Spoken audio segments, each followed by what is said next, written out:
بەناوی خۆی بەخشندەی میهرەبان سڵاو و ئازیزان لە بەژمارەی ئەم جارەدا باز لە ساڵیادی بردومانی قەڵازەیەکەین لەلایەن ڕژێمی بەعسەوە.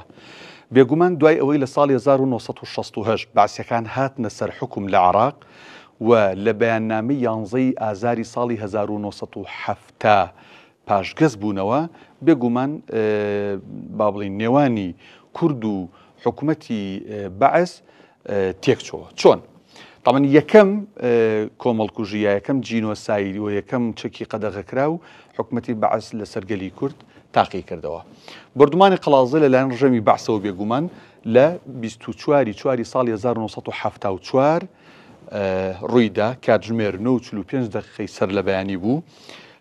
چی تێدا بەکارهات؟ حکوومەتی بەعس فڕۆکەی سوخۆ کە لە ناو خەڵکیا بە سیخۆ بەناوبانگە میکی ڕووسی و باجەری فەڕەنسی لەو بردومانەیە بەشداریان کرد. هەروەها چەکی قەدەغەکراوی ناپاڵمیش لە قەڵاتزێ بەکارهێنرا. بزانین بردومانی چۆکرا. ئەم شوێنانە بردومان کران بە شەناوخۆیی قوتابیان و سەرۆکایەتی زانکۆ کە ئەو کاتە زانکۆی سلێمانی بە بڕیارێکی شۆڕش بێگومان چوو بۆ قەڵاتزێ. شارەوانی قەڵاتزێ قایمقامێت و تەنانەت ماڵی قایمقامیش بردومان کرا. هەروەها نەخۆشخانەی قەڵاتزێ، قوتابخانەی قەڵاتزەی کچان، پشدەری سەرەتایی و دواناوەندی قەڵاتزێ، هەروەها نزیکەی 67 خانوو و دووکان بردومان کران. لە ئەنجامە چی کەوتەوە؟ 163 هاوڵاتی شەهید بوون، زیاتر لە 300 کەسیش بریندار بوون. باش، زانکۆی سلێمانی لە قەڵاتزێ بردومان کرا، ئاماژەمان پێکرد. زانکۆکە بە بڕیاری سەرکردایەتی شۆڕش لە سلێمانیەوە گوازرابووە بۆ قەڵاتزێ. 9 قوتابی زانکۆ و ژمارەیەک مامۆستاش شەهید بوون بێگومان لەو بردومانەیە.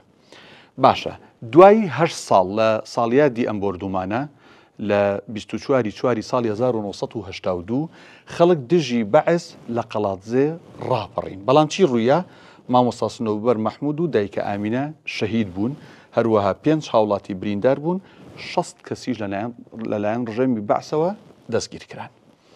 باش، کەیسی بردومانی قەڵاتزێ لە دادگای باڵای تاوانەکانی عێراق بێگومان بەداخەوە کەیسێکی سربەخۆ بە جینۆساید نەناسێنراوە. هەروەها خەڵکەکەشی قەرەبوو نەکراونەتەوە و ئەم ناوچێژە لایەن حکوومەتی هەرێمیش و حکوومەتی عێراقیشەوە پراوێز خراوە. ئەمەی باسمان کرد ساڵیادی بردومانی قەڵاتزێ بوو.